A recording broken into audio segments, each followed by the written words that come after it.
алейкум, урматтуу Багыстар Кыргызстан каналы көрүүчүлөр, кутман күнүңүздөр менен. Бүгүн биз дагы эле Лейлектебиз.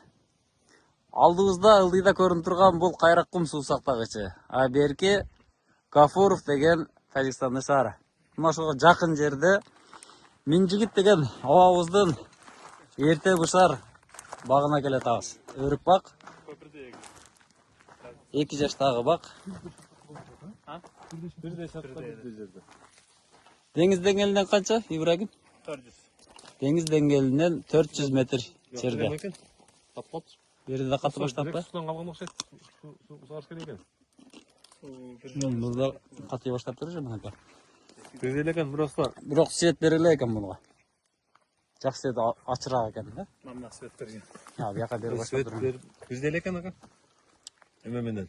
Кысак менен бирдей эле экен. Кысак менен бирдей эле. Суу катып турат, үчүн таштадым. Анан болгону бул судан калган эме турат, су керек экен бул. Ошондо чоңойт.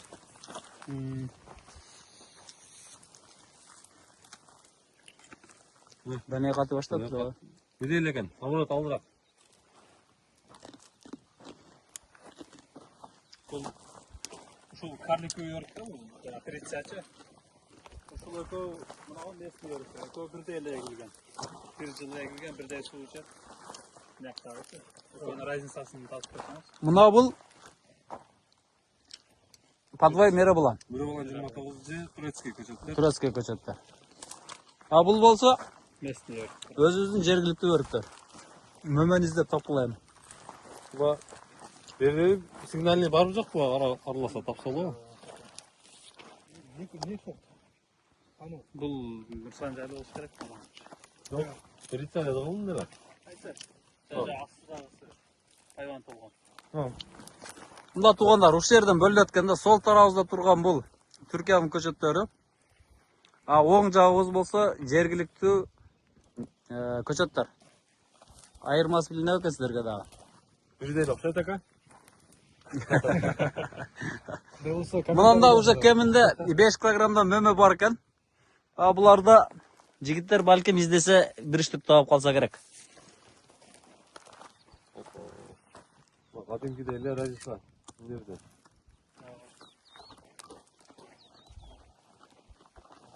Бул даже алдыракта экен, бирдей эле экен.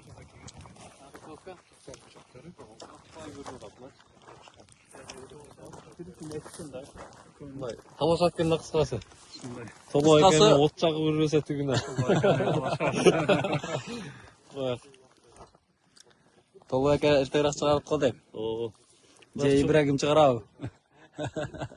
Короз магылып кеппиз да, бирок ушундай эле чоңураак эле да, калибри чоңураак. Аны калибри чоңураак. Ушканы дагы эртең менен аяктап, абетте мияк келебиз. Кандай болот экен? Азыр ар бир көчөттө экинчи жылы 5 килограммдан түшүм бар экен.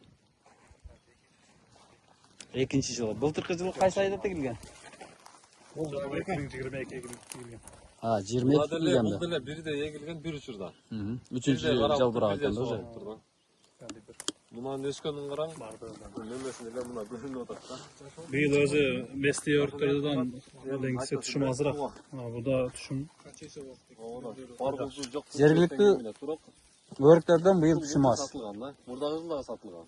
Быйыл дагы буюрса сатылган. 5 тен көп. Түшүм бар экен быйыл, көп экен. 10 жөн эле чыгат. 250 сатканда дагы 2,5 Былтыркы жылы канча сомдон болду, Ибрагим? 200'den болду. Былтыр 200'den болду, а? 200. Мына да жок вообще. Сигнальный деле жок экен. нейрондар жетпей бұл өрттерге. Местный адамдар жанагыдай да. Өзүбүздү өзүбүз алдайбыз да, уже факттарына көрүнүп атат. Көп элдер арзан деп туруп, мына мисалы үчүн баасы 100 сом да.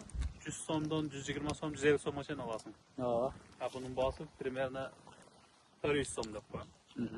А бул уже экөөнүн разницасы, буда уже түшүм жок. А булда наркы жылы уже 2-3 жылы түшүм алып атабыз. Уже почти 2 жылда өзүнүн ценасы чыгат да, көчөттүн ценасы чыгат. Уже 3 жыл уже доходко кирип атасың да. А бұл уже 5 жыл, 6 жылдан кейін уже түшім ала бастайсың. Андан уже сен асыпас, кеч пішат. Кеч пішат, Оны сен апас. қуатасың, башқа қыласың, короче, проблемасы көп та онша. Бұл ерте пішат, еш жерде пішпағанда уже сразу таштап сатасың, проблема құтыласың. Үзүкчүлүк маалда акча болуп берет экен. Ақша болып береді. Соны қоясың.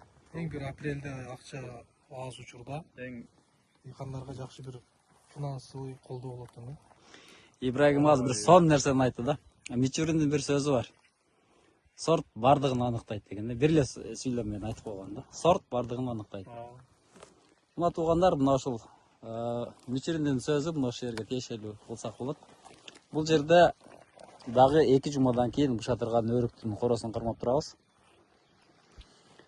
Дагы 2 жумадан кийин Бишкектин базарында же Казактын же болбосо Орустун базарларында мына ушул өрүк сатууга чыгат. Коросу деле ширин экен деп жей берсең мактайм. 30 апрель пішқанда 2023, 2024, 8 апрелде пішті. 8 майда. 8 майда. Бүйірде погода қарайыз. Погода ерте болса, пішат. Бул бир жумадай. Мындай 2 жума, 3 жумага барат. Мәселе бар. Азыр көбі жаңағы арзан вариантты издегендер бепайвант деген отат да. Баягы уже Өзбекстандан, Тажикстандан ал жерде бактарды алып келебиз, үйгө барып туруп аласың, гарантия, короче, 100% берет, алып келесиң, 3 жыл, 4 жыл карап, мөмөсүн алсаң эле дито да. Көп адамдар бепайвант егет, бепайвант деген баягы жапайы да. Жапайы егет, оны 3 жыл карайт, 3 жылдан кийин пайвант салат. Шамалга сыдып калышы мүмкүн. Ошондой убагыңыздар кетирбели, ошол эле акчага, онкөр сапаттуу гарантиясы менен көчөт сатып атат, мына Руслан. Бала чоңураак калат. Ушундай сапаттуу көчөттөр түрсөтүп алып келип атканага. Ошо 2 жылда уже доходко кирип, 3-жылы киресиң да. Ошого көп нерсеге алданбай эле. Акчасы көп болуп кетет деп башында ошондой болот да. На самом деле наоборот да. Арзан издесең көпкө түшөсүң да. Онкөрү бир жолу алсаң, ошо бир жолу тутуласың да. Азыр Айбек айтты. Эми бардыгынан акчадан дагы өлүп кетсин дейт. Эң кымбат убакыт деп атат да.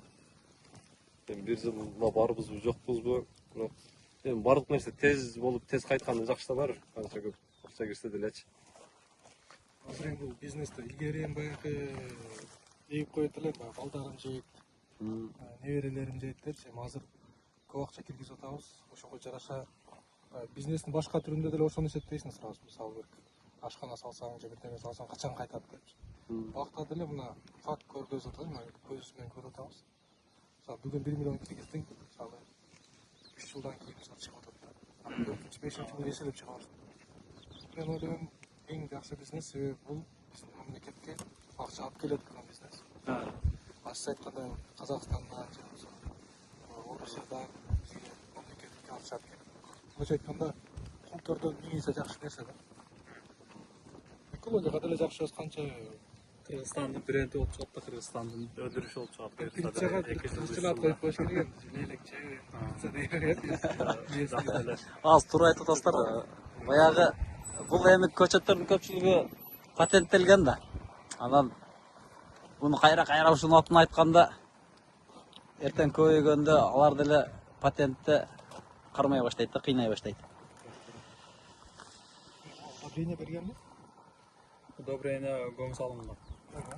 Эмне окшойт сиз судан башка бuyurun. НПК эмне берилген эмес, а? Бирок көң салынган да. Ошонусун деле. Синде эмелерди берсе дагы не тездейт экен да бул. Мына ушундай туугандар, Лейлектеги жыйынтык мына ушундай. Сиздер менен тааныштырдык. Мына көрүнүп турган Нарын дарыясынан агып келаткан суусактагыч кайрак кум. Мына ушул жерден суу ичип, көктөп жаткан көчөт. Жакын арада буйруса булар сатыкка чыгат. Мына ушул көчөттөрдөн тиксеңиздер болот. Байланышыңыздар, бул көчөттөрдүн көчөтү бар. Руслан менен байланышасыздар. Сортун тандап берсе, сиздерди дагы ушундай сапаттуу көчөттөрдөн бак куруп алсаңыздар болот. Сиздер менен Багыстыр Кыргызстан каналы болду. Чаман болуңуздар туугандар.